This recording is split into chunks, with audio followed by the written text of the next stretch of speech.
Hey folks, welcome back to my channel. And today we have Tom, co-founder of Shifu, with us, and we'll be discussing about using Kubernetes native techniques to connect and control edge devices. And so, we'll start with our quick introductions. So my name is Ayush Sharma, and I'm a student pursuing computer science engineering. Um, I am KubeSimplify ambassador. I'm a developer at We Make Devs, also ambassador at Solo, and recently I have qualified the Kubernetes and Cloud Native Associate exam, and I just love contributing to open source and getting involved with communities. Um, Tom, would you like to also introduce yourself? Sure. Hello, everyone. My name is Tom. I'm one of the co-founding members for the Shifu project, which is an open source IoT development platform that is Kubernetes native. Yeah, Yeah, and so we have so much to tell you about today, and so let's not waste time and just get started. So Tom, would you like to tell us about Chifu and related stuff? sure. I'll go ahead and start my screen sharing. All right. So here we're looking at the repo itself. So Shifu is a Kubernetes native industrial edge. So we are an open source project, and it is able to connect your, basically integrate your IoT devices into your Kubernetes cluster. So in this way, we can first of all develop your application while managing your devices using the same Kubernetes cluster, and then spare the need for maintaining additional infrastructure for that. The second point is open platform. So we're open source, so there's no vendor lock-in. You can easily deploy Shifu on the edge or on the cloud. We can be deployed on like Raspberry Pi or a fully fledged like Kubernetes cluster. And then the third, we're protocol agnostic, so we're able to integrate different protocols such as HTTP, MQTT, RDSP, Siemens S7, stuff like that. And then it is very easy to integrate new protocols into it. And then you can even write a driver or integrate your current drivers into Shifu and enable that in the Shifu platform. So the problem we solve is that previously when you develop an application, say the application uses your IoT devices.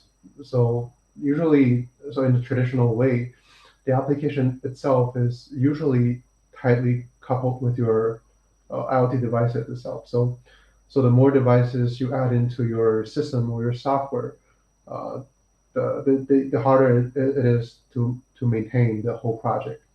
So with Shifu, we actually decoupled your application and your driver. So now in Shifu, each device or the device driver is a microservice itself. So you can easily just add in more devices, add in more protocols, add in more drivers as needed without the need to change your application or the whole infrastructure. So here's a demo that shows a quick installation. So you'll be able to deploy Shifu in just 5 lines of code. And now I'd like to walk you to the Shifu docs. So here, how do you try Shifu? So we actually provided an easy installation script. This script will install Shifu locally. So if you have any Linux device or a Mac device, as long as you have Docker installed, you can easily use this one-liner to deploy Shifu into your system. Um, so in this demo, we actually have once you have it installed, we actually have 8 devices for you to try out. And each one of them has different outputs. And I think in total we have about 4 different protocols. Those are all mock devices, which means they are virtual. They have randomized outputs, but they'll kind of give you a sense on how to integrate it into your real like environment, how to interact it with the real physical device. So I'll walk you through like the first maybe 3 of them. So First, we have an AGV device. I think it stands for Automated Guided Vehicles. So what you need to do to connect to Shifu is to deploy its YAMLs. So in this case, um, we have the YAML that describes the Shifu's the device's ability. The other YAML that describes the device's connection info, such as the IP address of the device, the um, the protocol it's using, and then how it's connected to your cluster. Is it Ethernet or USB or other protocols or other connection methods? So once you have it deployed, so basically you use kubectl apply -f and all the benefits files, and it's integrated into your system. And then here's the diagram for that. So in your cluster, you'll have a Nginx that acts as a application for that. And then you have Shifu installed into your cluster. And then at the bottom, we have the mock AGV virtual device. So once you deploy that into your system, you'll be able to interact with it using just curl. So basically, we have one endpoint that's called get position, and we can curl that endpoint, and they'll return X position and Y position in the return message. And the second device we can try out is a thermometer, which is also can be deployed using just one line of code. And then the thermometer itself has a different kind of output. So it'll just return basically readings, number readings in Celsius. And then the second endpoint it has is a get status, which returns the device status. It's randomized, so I have like running error, stuff like that. And then the reading itself is also randomized. So each time you call the endpoint, it'll give you a different output. And then the third is let's see, a different one. Let's use OPC UA. Yeah. So for the third scenario, we can deploy a OPC UA device. And then, so this is a real device. I mean, the real OPC UA protocol, but it's a mock device. We can also use this same method to get info from the OPC UA server. So you can see we can use the same curl, but a different method. And each method maps to a different OPC UA node ID. And each node ID will get a different output. For this one, it's the get server maps to the server name. The get value maps to the one of the memory address, which returns randomized output, which are I think it's floating numbers basically. Cool. So any questions, Ayush? Yeah, but before questions, I would just say that we have some good first issues open on our GitHub repo Oh, as well.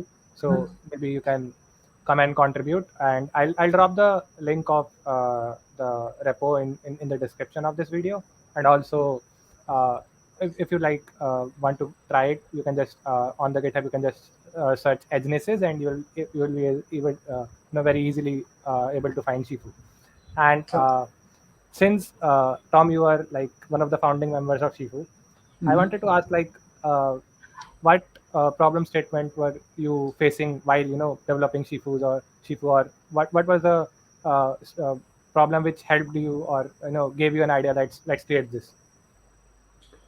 Yeah. So that actually has some relations with our founder, Yongli. So Yongli worked Yongli worked at Microsoft previously. So he dealt with a lot of cloud stuff. So cloud Kubernetes has his main like job.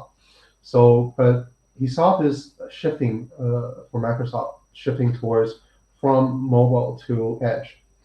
So he realized that at the edge computing has become more and more popular. And then IoT devices interoperability is one of the most difficult or the most obvious problem for edge computing. So when you have edge computing, you'll have IoT devices for sure. And then in order to connect a mass number of different protocols, IoT devices, you have to solve this problem. So we came up with Shifu.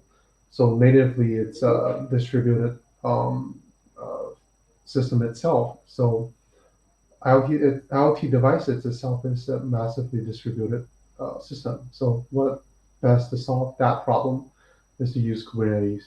That's why we came up with it. Mhm. Now, since we both know that Shifu helps you to create a digital twin of any IoT device to work on it, um, but are there any benefits apart from this by regarding Shifu? Would you like to mention some of them? What was it? What was the question? It like benefits of Shifu, or if you like to mention some of the uh, you know use cases where Shifu is taking an edge. Oh yeah, sure. So usually when you deploy Shifu, so it can be in a clustered Kubernetes, or you can have a cloud edge scenario. So we have a bunch of tech blocks in our Shifu docs that explains this. So in the first case, we have sorry, it was in Chinese, but in the first case, we have a scenario where the edge resources uh, are limited. So you have limited computing resource, so on the memory itself or on the CPU cores. So in that case, since Shifu is lightweighted, so each